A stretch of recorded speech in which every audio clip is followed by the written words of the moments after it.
Afternoon. I hope everyone had a wonderful 4-day weekend. The weather was beautiful. I hope you were able to get outside and play a little bit. I know I did. I had so much fun. We left our story with the kids standing in front of Central Intelligence, and Calvin saying he felt like they were going into terrible danger. What a cliffhanger. And then I left you hanging for 4 days. I kind of did that on purpose. I thought it would be kind of fun. Today we pick up where we left off. We're going to read Chapter 7, The Man with the Red Eyes. The title alone is pretty scary. Think about our major theme, good versus evil. Now we're going to read about a man with red eyes. Wonder which side he's on, good or evil. I don't know, but I sure am on the edge of my seat. While you listen today, you will need to draw a lot of conclusions. There's a lot of in-between-the-line kind of thinking happening today. I'll stop every so often just to draw your attention to some things, so you're not in this alone. And I also want you to pay attention to where we are on that plot line. Remember, we said a few days back that the plot starts out kind of slow, then it drifts up until we get to the climax. Let's see. Where are we today? Are we still drifting up? Are we still learning about the problem? Or are we in the peak of our problem? Are we on are we at the most intense part of the story? So pay attention to that. And then at the end, try to figure out where we are. Sit back and enjoy the ride. The Man with the Red Eyes. We knew we were going to be in danger, Charles Wallace said. Mrs. Whatsit told us that. Yes, she told us that it was going to be worse for you than for Meg and me, and that you must be careful. You stay right here with Meg, old sport, and let me go in and case the joint, and then report to you. Case the joint. That's an old phrase. Just means that he's going to go in and take a look around. No, Charles Wallace said firmly. She told us to stay together. She told us not to go off by ourselves. She told you not to go off by yourself. I'm the oldest, and I should go in first. No, Meg's voice was flat. Charles is right, Cal. We have to stay together. Suppose you didn't come out and we had to go in after you. Come on. But, if you don't mind, let's hold hands. Holding hands, they crossed the square. The huge Central Intelligence building had only one door, but it was an enormous one, at least 2 stories high and wider than a room, made of dull, bronze-like material. Do we just knock? Meg giggled. Calvin studied the door. There isn't any handle or knob or latch or anything. Maybe there's another way to get in. Let's try knocking anyhow, Charles said. He raised his hand, but before he touched the door, it slid up from the top and to each side, splitting into 3 sections that had been completely invisible a moment before. The startled children looked into a great entrance hall of dull, greeny marble. Marble benches lined 3 of the walls. People were sitting there like statues. The green of the marble reflecting on their faces made them look bilious. They turned their heads as the door opened, saw the children, looked away again. The word bilious. Listen, in a couple of lines we're going to learn what that word bilious means. See if you can catch it. Come on, Charles said, and still holding hands they stepped in. As they crossed the threshold, the door shut silently behind them. Meg looked at Calvin and Charles, and they, like the waiting people, were a sickly green. There's your context clue. So bilious means kind of sickly. Blah. The children went up to the blank 4th wall. It seemed unsubstantial, as though one might almost be able to walk through it. Charles put out his hand. It's solid and icy cold. Calvin touched it too. Ugh. Meg's left hand was held by Charles, her right by Calvin, and she had no desire to let go of either of them to touch that wall. Let's ask somebody something. Charles led them over to one of the benches. Could you tell us what's the procedure around here? He asked one of the men. The men all wore nondescript business suits, and though their features were as different one from the other as the features of men on earth, there was also a sameness to them, like the sameness of people riding in a subway, Meg thought. Only on a subway, every once in a while, there's somebody different, and here there isn't. The man looked at the children warily. The procedure for what? How do we see whoever is in authority? Charles asked. You present your papers to the A machine. You ought to know that, the man said. Where's the A machine? Calvin asked. The man pointed to the blank wall. But there isn't a door or anything, Calvin said. How do we get in? You put your S papers in the B slot, the man said. Why are you asking me these stupid questions? Do you think I don't know the answers? You'd better not play any games around here or you'll have to go through the process machine again, and you don't want to do that. We're strangers here, Calvin said. That's why we don't know about things. Please tell us, sir.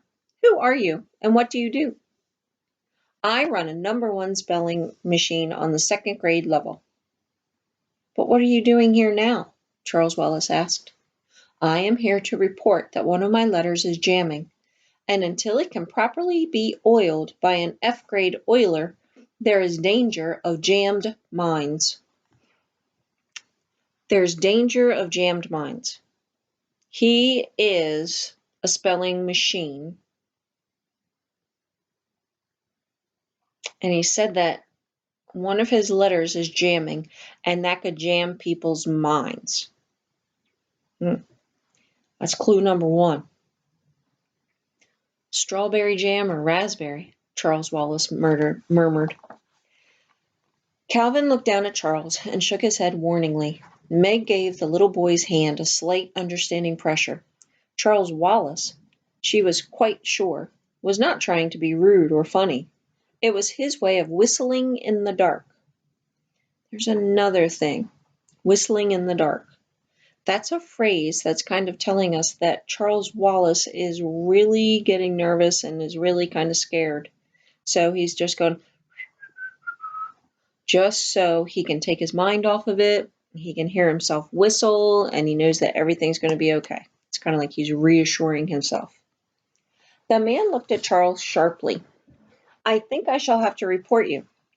I'm fond of children due to the nature of my work, and I don't like to get them in trouble.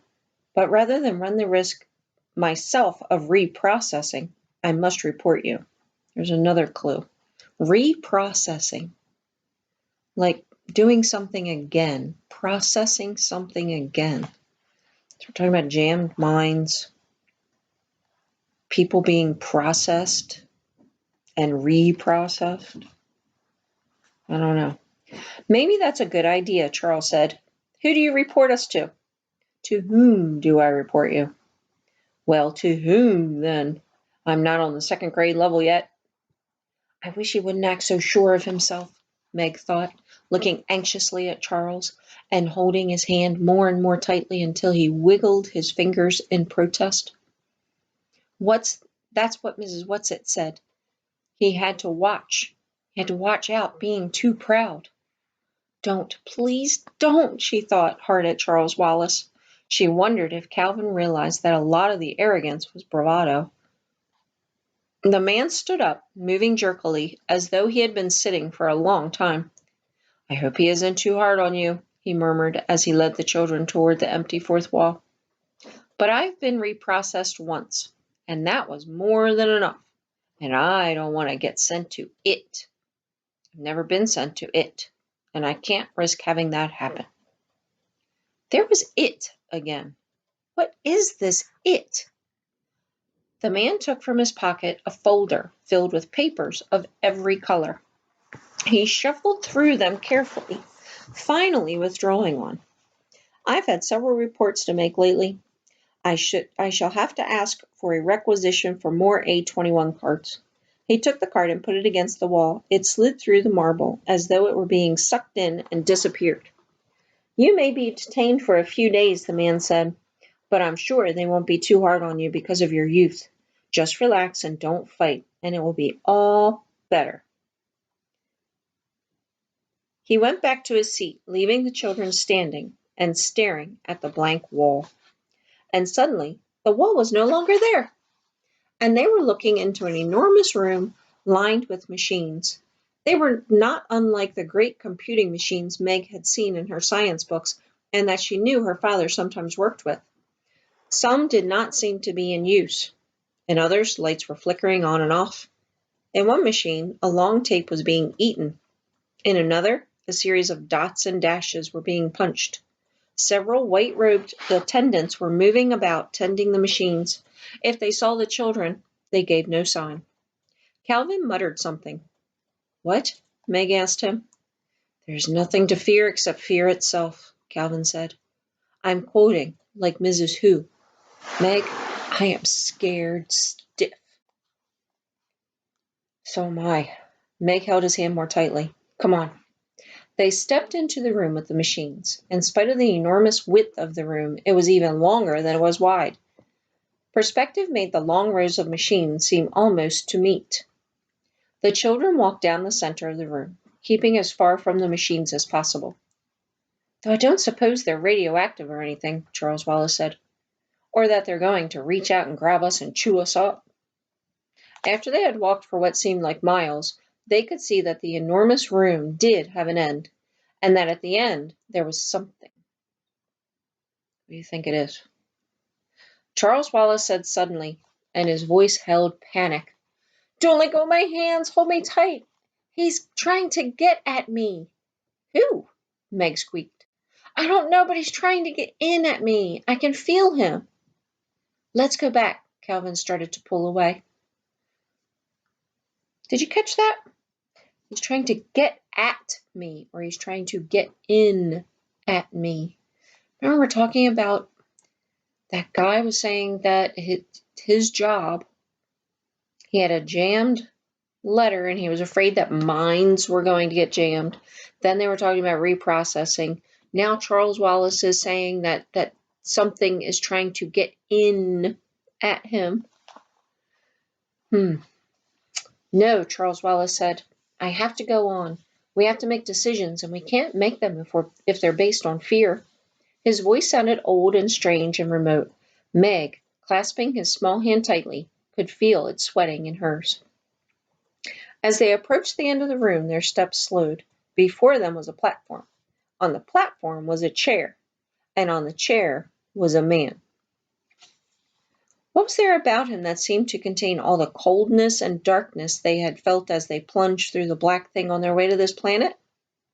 "I have been waiting for you, my dears," the man said.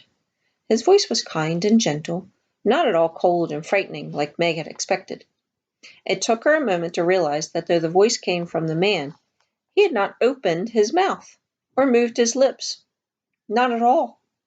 That no real words had been spoken to fall upon her ears.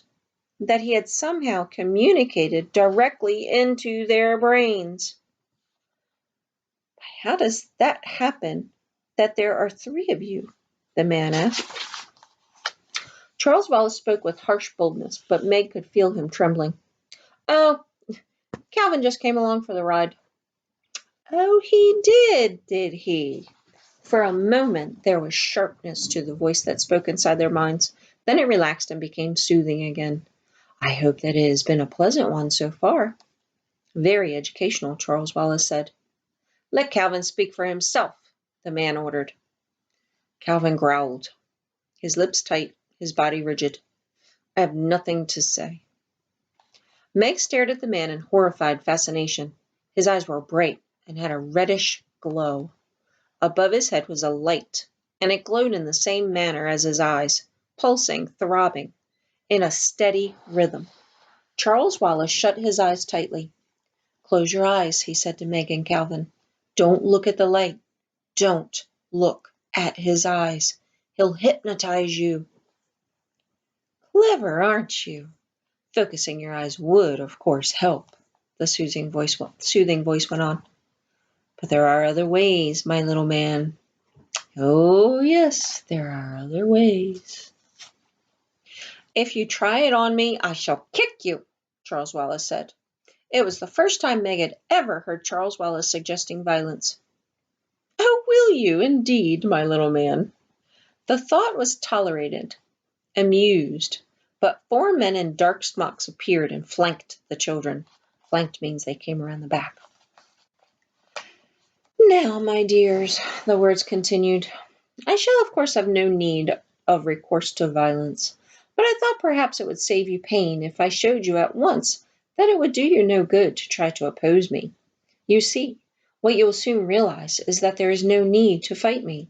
Not only is there no need, but you will not have the slightest desire to do so. For why should you wish to fight someone who is here only to save you pain and trouble? For you, as well as for the rest of all the happy, useful people on this planet, I, in my own strength, am willing to assume all the pain, all the responsibility, all the burdens of thought and decision. We will make our own decisions, thank you, Charles Wallace said. Oh, but of course, and our decisions will be one, yours and mine. Don't you see how much better, how much easier for you that is? Let me show you. Let us say the multiplication table together. No, Charles Wallace said. Once 1 is 1. Once 2 is 2. Once 3 is 3. Mary had a little lamb, Charles Wallace shouted. Its fleece was white as snow. Once 4 is 4. Once 5 is 5. Once 6 is 6. And everywhere that Mary went, the little lamb was sure to go. Once 7 is 7. Once 8, 8. Once 9 is 9. Peter Pumpkin Eater had a wife and couldn't keep her. Once 10 is 10. Once 11 is 11. Once 12 is 12. The number words pounded insistently against Meg's brain. They seemed to be boring their way into her skull. 12 once. 12 1 is 2. Or twice 1 is 2. Twice 2 is 4. Twice 3 is 6.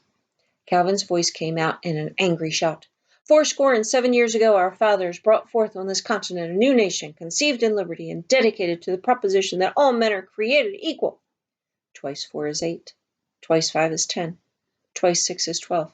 Father! Meg screamed. Father! The scream, half involuntary, jerked her mind back out of darkness.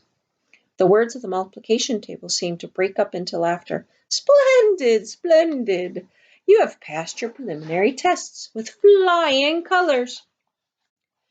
You didn't think we were as easy as all that, falling for that old stuff, did you? Charles Wallace demanded. Ah, I had hoped not. I most sincerely hoped not. But after all, you are very young and very impressionable, and the younger the better, my little man, the younger the better. Meg looked up at the fiery eyes, at the light pulsing above them, and then away. She tried looking at the mouth, at the thin, almost colorless lips, and this was more possible, even though she had to look obliquely, so that she was not sure exactly what the face really looked like, whether it was young or old, cruel or kind, human or alien. If you please, she said, trying to sound calm and brave, the only reason we are here is because we think our father is here. Can you tell us where to find him?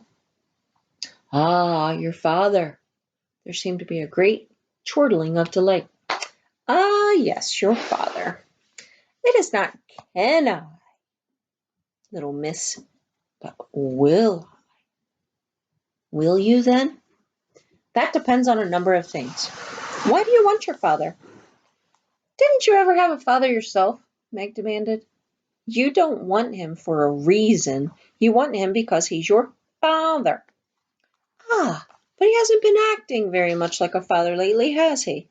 Abandoning his wife and his 4 little children to go gallivanting off on wild adventures of his own. He's working for the government. He'd never have left us otherwise. And we want to see him, please. Right now. My, but the little miss is impatient. Patience, patience, young lady. Meg did not tell the man on the chair that patience was not one of her virtues. And by the way, my children, he continued blandly, you don't need to vocalize verbally with me, you know. I can understand you quite as well as you can understand me." Charles Wallace put his hand on his hips defiantly. "The spoken word is one of the triumphs of man," he proclaimed, "and I intend to continue using it, particularly with people I don't trust." But his voice was shaking. Charles Wallace, who even as an infant had seldom cried, was near tears. "And you don't trust me?" "What reason have you given us to trust you?" "What cause have I given you for distrust?" The thin lips curled slightly. Suddenly Charles Wallace darted forward and hit the man as hard as he could, which was fairly hard, as he had had a good deal of coaching from the twins. "Charles!" Meg screamed. The men in dark smocks moved smoothly but with swiftness to Charles. The man in the chair casually raised one finger, and the men dropped back. "Hold it," Calvin whispered, and together he and Meg darted forward and grabbed Charles Wallace, pulling him back from the platform. The man gave a wince, and the thought of his voice was a little breathless, as though Charles Wallace's punch had succeeded in winding him. "May I ask why you did that?" "Because you aren't you," Charles Wallace said. "I'm not sure what you are, but you," he pointed to the man in the chair, "you aren't what's talking to us." "I'm sorry if I hurt you. I didn't think you were real. I thought perhaps you were a robot, because I don't feel anything coming directly from you. I'm not sure where it's coming from, but it's coming through you. It isn't you." "Huh, pretty smart, aren't you?" the thought asked, and Meg had an uncomfortable feeling that she detected a snarl. It's not that I'm smart," Charles Wallace said, and again Meg could feel the palm of his hand sweating inside hers. "Try to find out who I am, then," the thought probed. "I have been trying," Charles Wallace said, his voice high and troubled. "Look into my eyes. Look deep within them, and I will tell you." Charles Wallace looked quickly at Meg and Calvin, then said, as though to himself, "I have to," and focused his clear blue eyes on the red ones of the man in the chair. Wasn't he told not to look right into the eyes of the red man? Uh-oh. Meg looked not at the man, but at her brother. After a moment, it seemed that his eyes were no longer focusing. The pupils grew smaller and smaller, as though he were looking into an intensely bright light, until they seemed to close entirely, until his eyes were nothing but an opaque blue. He slipped his hands out of Meg's and Calvin's hand, walking slowly toward the man in the chair. "No!" Meg screamed. "No!" But Charles Wallace continued his slow walk forward, and she knew that he had not heard her. "No!" she screamed again, and ran after him. With her inefficient flying tackle, she landed on him. She was so much larger than he that he fell sprawling, hitting his head a sharp crack against the marble floor. She knelt by him, sobbing. After a moment of lying there as though he had been knocked out by the blow, he opened his eyes, shook his head, and sat up. Slowly the pupils of his eyes dilated until they were back to normal, and the blood came back to his white cheeks. The man on the chair spoke directly into Meg's mind, and now there was a distinct menace to the words. "I am not pleased," he said to her. "I could very easily lose patience with you, and that, for your information, young lady, would not be good for your father. If you have the slightest desire to see your father again, you had better cooperate." Meg reacted as she sometimes reacted to Mr. Jenkins at school. She scowled down at the ground in sullen fury. "Might help if you gave us something to eat," she complained. "We are all starved. If you're going to be horrible to us, you might as well give us full stomachs first." Again, the thoughts coming at her broke into laughter. "Isn't she the funny girl, though? It's lucky for you that you amuse me, my dear, or I shouldn't be so easy on you. The boys I find not nearly so diverting. Ah, well. Now, tell me, young lady, if I feed you, will you stop interfering with me?" "No," Meg said. "Starvation does work wonders, of course," the man told her. "I hate to use such primitive methods on you, but of course you realize that you force them on me." "I wouldn't eat your food anyhow." Meg was still all churned up and angry as though she were in Mr. Jenkins' office. I wouldn't trust it. Of course, our food, being synthetic, is not superior to your messes of beans and bacon and so forth, but I assure you that it's far more nourishing. And though it has no taste of its own, a slight conditioning is all that is necessary to give you the illusion that you are eating a roast turkey dinner. There we are with that whole brain and mind and not thinking for yourself thing. A slight conditioning. So somebody has to be conditioned or taught to think or feel something. In this case, you have to be taught to imagine a roast turkey dinner when you're given chemicals. If I ate now, I'd throw up anyhow, Meg said. Still holding Meg's and Calvin's hands, Charles Wallace stepped forward. Okay, what's next? He asked the man on the chair. We've had enough of these preliminaries. Let's get on with it. That's exactly what we're doing, the man said, until your sister interfered by practically giving you a brain concussion. Shall we try again? No, Meg cried. No, Charles, please, let me do it or Calvin. But it is only the little boy whose neurological system is complex enough. If you tried to conduct the necessary neurons, your brains would explode. And Charles's wouldn't? I think not. But there's a possibility? There's always a possibility. Then he mustn't do it. I think you will have to grant him the right to make his own decisions. That's interesting. The man with the red eyes is telling Meg that she has to let Charles make his own decisions. But yet, a few pages back, didn't the man with the red eyes tell us that it was so much better if he made all the decisions? Put all the pain on him?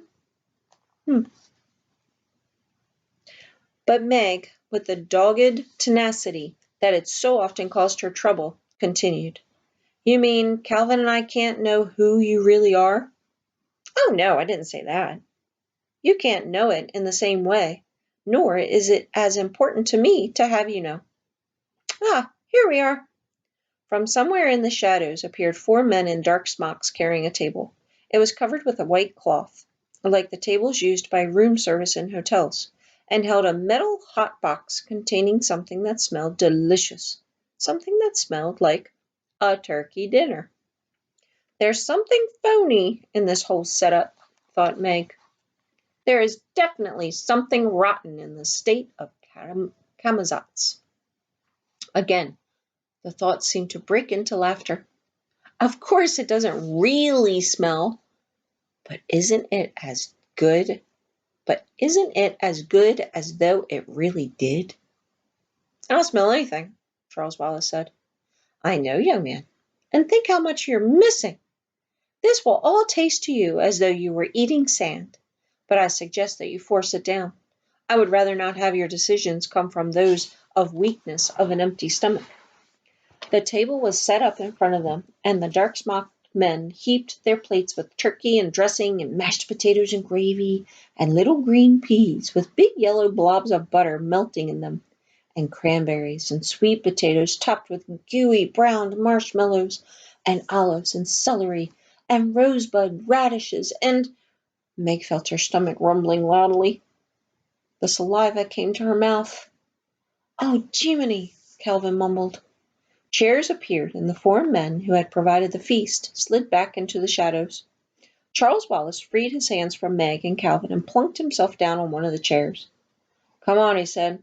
If it's poisoned, it's poisoned, but I don't think it is. Calvin sat down. Meg continued to stand indecisively. Calvin took a bite. He chewed. He swallowed. He looked at Meg. If this isn't real, it's the best imitation you'll ever get. Charles Wallace took a bite, made a face, and spit out his mouthful. It's unfair, he said to the man. Laughter again. Go on, little fellow. Eat. Meg sighed and sat. I don't think we should eat this stuff, but if you're going to, I'd better too. She took a mouthful. It tastes all right. Try some of mine, Charles. She held out a forkful of turkey. Charles Wallace took it, made another face, but managed to swallow. Still tastes like sand, he said. He looked at the man. Why? You know perfectly well why. You've shut your mind entirely to me. The other two can't. I can get in through the chinks. Not all the way in, but enough to give them a turkey dinner. You see, I'm really just a kind, jolly old gentleman. Ha! Charles Wallace said. The man lifted his lips into a smile, and his smile was the most horrible thing Meg had ever seen. Why don't you trust me, Charles? Why don't you trust me enough to come in and find out what I am? I am peace and utter rest. I am freedom from all responsibility. To come in to me is the last difficult decision you need ever make. If I come in, can I get out again? Charles Wallace asked. But of course, if you want to. But I don't think you will want to. If I come, not to stay, you understand, just to find out about you, will you tell us where Father is? Yes, that is a promise, and I don't make promises lightly. Can I speak to Meg and Calvin alone, without your listening in? No. Charles Wallace shrugged. Listen, he said to Meg and Calvin, I have to find out what he really is. You know that. I'm going to try to hold back. I'm going to try to keep part of myself out. You mustn't stop me this time, Meg. But you won't be able to, Charles. He's stronger than you are. You know that. But I have to try. But Mrs. Whatsit warned you. I have to try. For Father, Meg, please. I want to know my father. For a moment, his lips trembled. Then he was back in control. But it isn't only Father. You know that, Meg. It's the black thing. We have to do what Mrs. Witch sent us to do. Calvin, Meg begged. But Calvin shook his head. He's right, Meg, and we'll be with him no matter what happens. But what's going to happen? Meg cried. Charles Wallace looked up at the man. Okay, he said. Let's go. Now the red eyes and the light above seemed to bore into Charles, and again the pupils of the little boy's eyes contracted. When the final point of black was lost in blue, he turned away from the red eyes, looked at Meg, and smiled sweetly. But the smile was not Charles Wallace's smile. Come on, Meg, eat this delicious food that has been prepared for us, he said. Meg snatched Charles Wallace's plate and threw it on the floor, so that the dinner splashed about, and the plate broke into fragments. No, she cried, her voice rising shrilly. No, no, no! From the shadows came one of the dark-smocked men and put another plate in front of Charles Wallace, and he began to eat eagerly. What's wrong, Meg? Charles Wallace asked. Why are you being so belligerent and uncooperative? The voice was Charles Wallace's voice, and yet it was different, too, somehow flattened out, almost as a voice might have sounded on a two-dimensional planet. Meg grabbed wildly at Calvin, shrieking, That isn't Charles! Charles is gone! That's the end. Tomorrow, Chapter 8. Look, the transparent column. I wonder what that is. The transparent column. You have a lot to think about tonight. Think about all of those big events that happened in this chapter. Try to think about what this whole mind thing is. Try to relate it to our science fiction elements that we learned on the very first day. And then think about our plot. Where are we? Where are we on this plot line? Some books, some novels, they have multiple plot lines, like they go up and down, up and down, up and down, all leading to the solution of the problem. This one has a few different plots, a few peaks and valleys, but try to think where we are on the overall plot line. Have a good night. I'll see you tomorrow. Bye.